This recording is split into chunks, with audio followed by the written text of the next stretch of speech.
Okay, well, here's the connectors I wanted to show you. See, there's two connectors here, so let me unplug the battery. Alright, so the battery comes off, and here's how I tapped into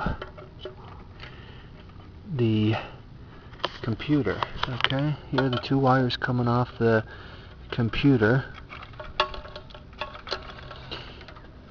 and I just tapped in here and here. So there's two female connectors available. They both, I don't know if you can see, there's black and there's red. They both feed directly into the controller computer right there.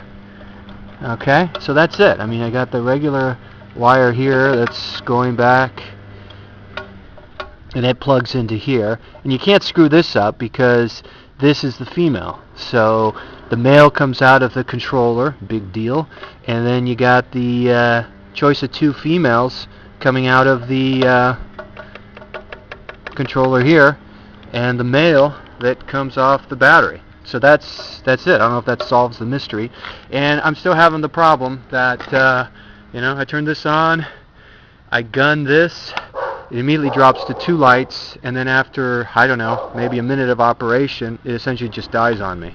So that's the situation. Good luck diagnosing it, Chris. Bye-bye.